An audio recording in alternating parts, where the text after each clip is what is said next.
In this video help, what we're going to do is we're going to cover how to find applications in this uh, website, in the support site.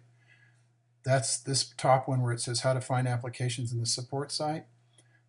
It sounds kind of odd, but a lot of people are not using the simple thing where it says to use a database at the top, use the drop-down menus to locate things. And the way that those work is that if you put your cursor over the top of them, they will show information, including the tab that you're actually in orange here. If you click on that, it'll take you to that particular screen. So these are sets of screens that are available to you to read, like getting support or home page or whatever. So if I wanted to go to the home page and clicked on this, it would take a second and then it would change into the home page. And of course, we have to wait for the internet to use the time to get there. One, that's what's happening. I'll point out some of the things at the bottom of the screen you'll see pop up. If you have a question, you can chat by clicking on this banner at the bottom when the light is flashing. If the light is not flashing, what you can do is click there and it will allow you to leave a message for me. And then also, if you want a live demo, do the same thing and click and ask for help. And especially if it has a little envelope where the green light's at, that would leave me a message that would come to me on my cell phone so that I can get right back to you as far as giving you an answer. Now, you can see where it says use the drop-down list at the top of the screen to view other screens on the site.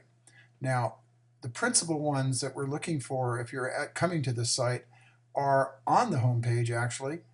On the home page, it makes a comment here about take a few minutes to read about the 40 apps, which now there are actually more than 40, but I didn't change that. And if you go down through here, it has an overview about the site and what you should expect from the site.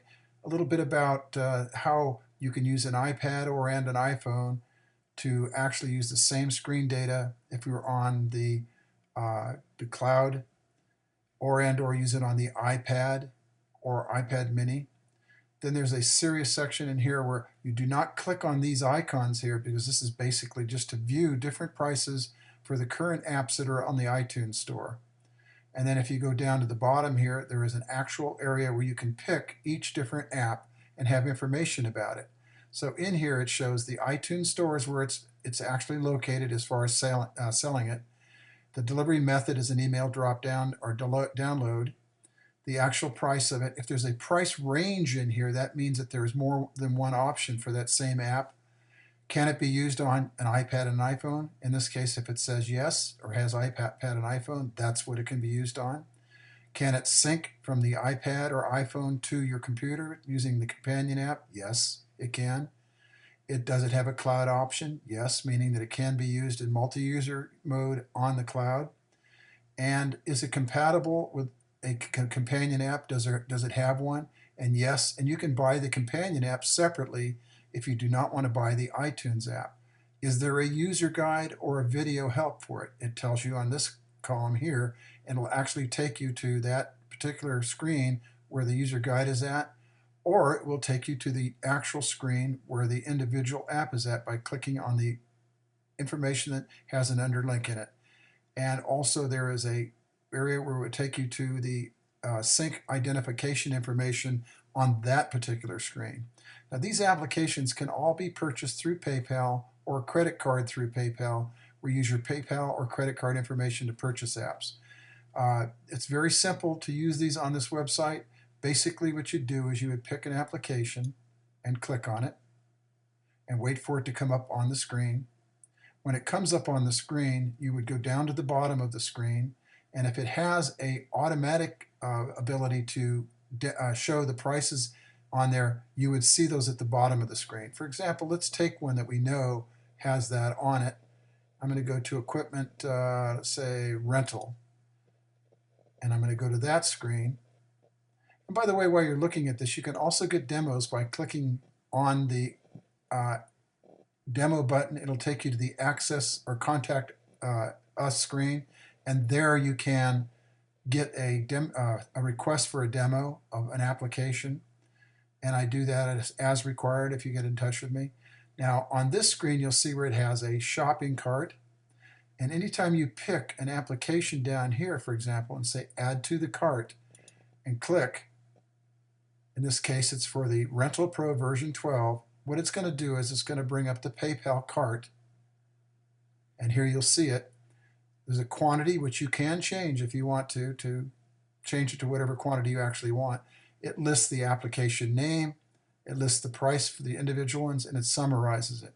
If you want to check out and go to PayPal, just click the checkout. It'll take you to PayPal where you'll be able to put in your information and purchase the app.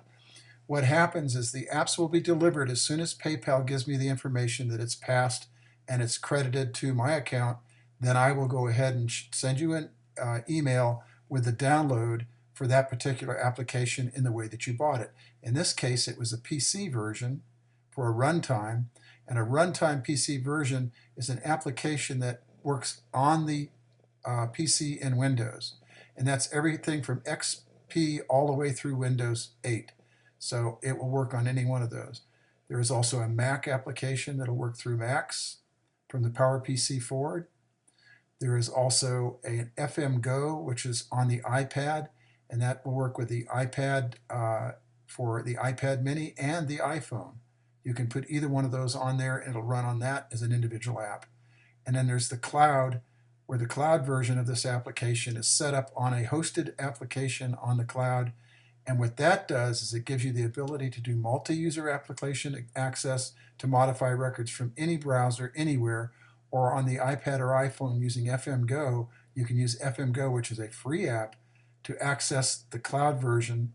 This gives you the ability in, say for example, a business where there's many locations where you might want either a desktop computer or an iPad, or be away from your location on the job site and still access the same database that's could be used from your factory or whatever location. That gives you the ability to have multiple user access with a password and username, where you can add and edit data. And in this particular case, it shows you that. And then, of course, video help is supplied on all the latest apps that I'm doing that will explain how to use the screens. So if you have any questions about how to purchase an app, or how to, for example, I missed one thing. If you do not want to purchase this now, you can click this X box here, and what it'll do is it'll remove that shopping cart, and then that goes away. So if you have any more questions, please contact me through the Contact Us or from the support site list of items on the Contact Us screen. Thank you.